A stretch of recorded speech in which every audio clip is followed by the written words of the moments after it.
তার সন্তান তো হারায় নাই, তার স্বজন হারিয়েছে। সন্তান হারার কষ্টটা সে বুঝে না। সন্তান হারানোর কষ্টটা সে যদি বুঝতো তাহলে এতগুলি সন্তানের গুলি লাগতো না, সে এতদিন এভাবে চুপ থাকতো না।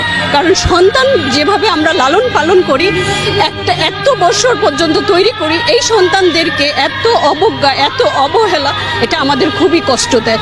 একটা ব্যান থেকে একটা বাচ্চাকে এভাবে টেনে হিসেবে ফেলে, আমরা কুকুর বিড়ালকেও এইভাবে ফেলি না। সে একটা সন্তানকে কেন, সন্তানকে আমাদের এতই নিকৃষ্ট বা এতই, আমি এই সন্তানের কষ্ট, এটা আমার সবচেয়ে বেশি ব্যথা দেয়। আমি এটা নিতে পারি না যখন ব্যান থেকে এমনভাবে টেনে হিচড়ে ফেলে দেয়, তার গোপনাঙ্গ দেখা যায়। এটা কত কষ্টের, কত অপমানজনক, এটা খুবই লজ্জার। এটা আমি আমার প্রচন্ড, এটা বুলেট আঘাতের থেকে এটা বেশি আমার গায়ে লাগে। এটা আমি নিতে পারি না, কারণ আমার 3টা সন্তান আছে। আমি এই 3টা সন্তানকে কত কষ্ট করে বড় করেছি সেটা আমি জানি, আর আমার আল্লাহ জানে।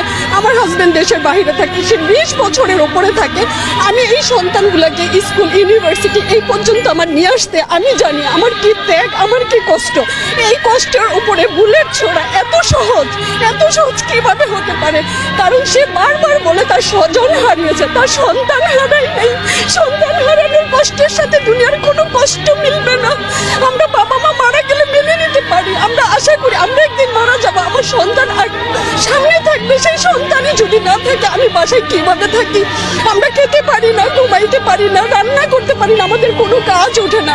কালকে সারাটা রাত ঘুমাইতে পারি না। 11 নম্বর সেক্টরে যে অবস্থা, কারণ এই স্কুল থেকে আমার বাচ্চা বের হয়েছে, মাই নিয়েছে, তাদেরই কত সহপাঠীগুলি মারা যাচ্ছে। আমার মেয়ে দেশের বাইরে থেকে সে প্রচন্ড কষ্ট পাচ্ছে যে আম্মু এটা কিভাবে শেষ করা যায়। কারণ আমার সন্তানটা, আমার ছেলেটা যখন বের হয় বা আমি টেনশনে থাকি, আমার বাসায় কি পুলিশ আসবে? আমার মেয়েটা যখন মা বাসায় আর কিভাবে থাকবো, তখন পারি না, তখন ছেলে মেয়ে সাথে নিয়ে চলে আসছি, আর পারতেছি না, আর সহ্য হয় না।